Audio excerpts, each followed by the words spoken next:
और 2024 की जो तैयारी है उसके लिए किस प्रकार का मैनिफेस्टो तैयार किया जाए और कहाँ-कहाँ वो लोग कमजोर थे और किस प्रकार से जो आप देख रहे थे जो ओबीसी की जो ताकत बिहार ही नहीं पूरे देश में दिखने लगी थी, उस चीज को छीन विछीन करने की जो एक प्लानिंग थी, कहीं ना कहीं उस प्लानिंग में बीजेपी सफल होती हुई नजर आ रही है। आसान भाषा में समझ। जातीय समीकरणों का जो खेल है उस खेल में कैसे समीकरण को मजबूत किया जाए, फलना जाति का इतना परसेंट, चिलना जाति का इतना परसेंट, उनका उतना परसेंट, उनका उतना परसेंट, वगैरह वगैरह बहुत तरह की चीजें हैं। मैं आंकड़ा पे नहीं जाना चाहूंगा। आंकड़ा पे इसलिए नहीं जाना चाहूंगा क्योंकि जातीय जनगणना अभी स्पष्ट बिहार के अंदर नहीं है। अगर 10% 177 है तो 27% क्या होना चाहिए? आपको क्या लगता है? 600 550 का आंकड़ा। हाँ, तो यहाँ पे क्या हो रहा है? मात्र 262। तो ये बहुत बड़ा स्कैम है।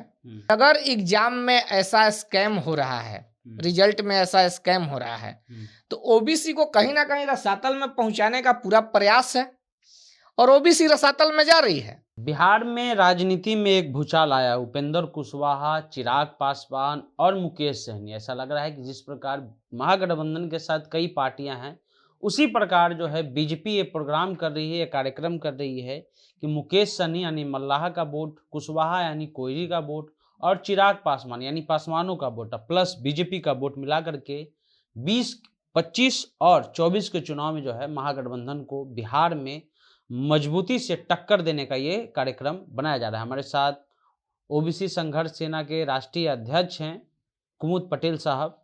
कुमुद जी, उपेंद्र कुशवाहा, क्या लगता है क्यों ऐसा किया जा रहा है या क्यों कर रहे हो? देखिए, बीजेपी की जो नीति है सभी लोग जानते हैं, बहुत प्री प्लानिंग के तहत कार्य किया जाता है और जो कार्यक्रम उन लोगों का होता है वो पूर्व प्रयोजित होता है। ऐसा नहीं कि एकाएक कुछ हो जाए।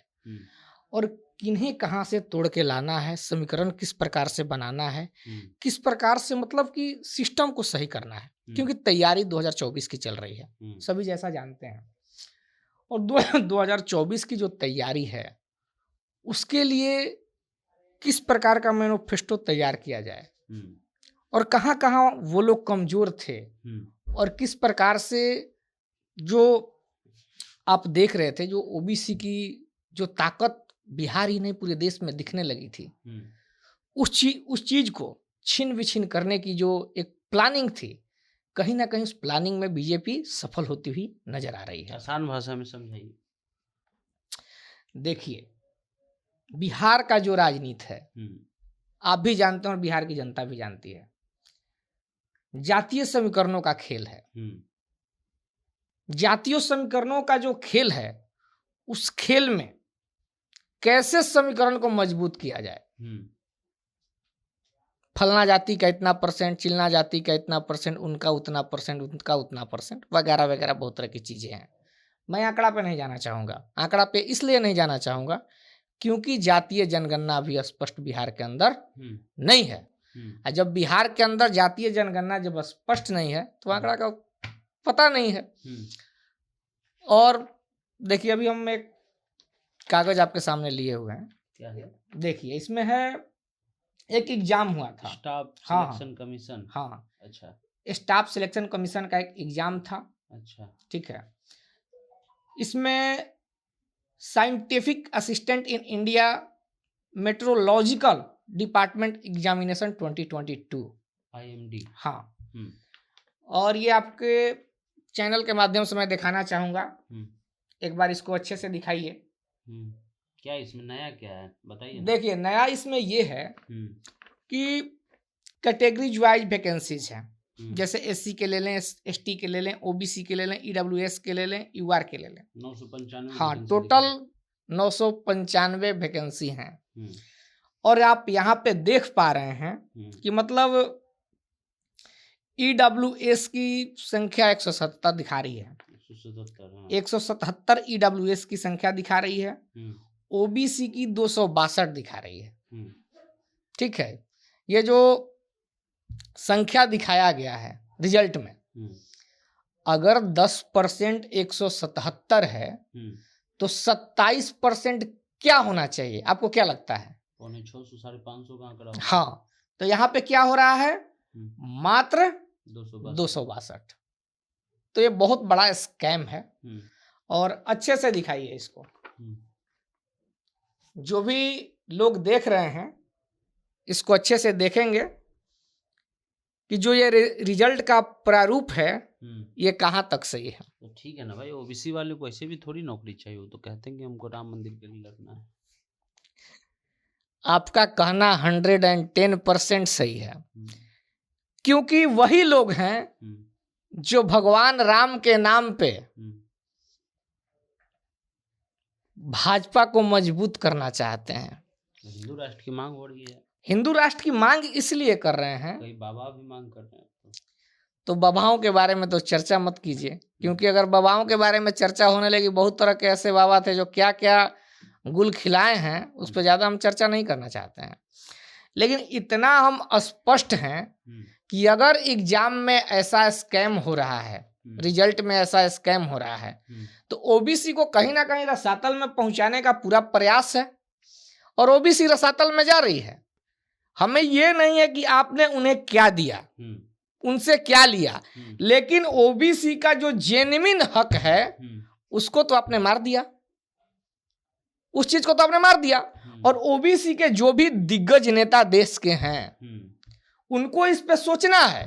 आधा को तो समझ में नहीं आएगा, उस पे उनको सोचना है, उस पे विचार करना है। अरे जिन्हें नहीं समझ रहा उनकी बात 2 मिनट के लिए हटा दीजिए, सरकार वाले की बात कर रहे हैं। लेकिन जो लोग जानते हैं, ओबीसी के जो प्रखर नेता रहे हैं, जो बोलते रहे हैं, उन लोगों तक भी ये अभी तक ये रिजल्ट का प्रारूप नहीं पहुंचा है। किन्हीं ने इस रिजल्ट पे आवाज नहीं उठाया है। तो बहुत एग्जाम ऐसे, मैं तो एक उदाहरण दे रहा हूं आपको, ऐसे बहुत सारे एग्जाम हैं जहां ऐसा खेल चल रहा है। हो सकता है सरकार का कोई और पक्ष हो, सरकार का पक्ष तो अभी आप जाने नहीं, सरकार का कुछ पक्ष पढ़ा है आपने? अगर सरकार का पक्ष पढ़ना है तो मैं तो कागज दिखा दिया ना आपको कि क्या पक्ष हो सकता है। अगर पक्ष ईडब्ल्यूएस के लिए है तो ओबीसी को ही खत्म कर दीजिए ना भाई। ओबीसी क्यों रखे हुए 27% को बंद कीजिए। ओबीसी का जो ड्रामा चल रहा है बंद कर दीजिए, उसको हटाइए। अगर 27% ओबीसी का हक है तो उसको देने में आपको क्या गुरेज है? क्यों नहीं देना चाहते हैं भाई? आपको क्या लगता है कि ओबीसी केवल वोटर हैं, केवल वोट देंगे? अगर ये खेल खेलना है तो ओबीसी की जो जनता है, ओबीसी के जो छात्र नौजवान साथी हैं, सभी लोग समझ रहे हैं आने वाला समय इतना बड़ा भयावह होने जा रहा है। सबसे अगर पीछे कोई कम्युनिटी जा रही है तो ओबीसी कम्युनिटी जा रही है। इस चीज को सभी भाइयों को समझने की आवश्यकता है और इस पे गहन चिंतन मनन करने की आवश्यकता है।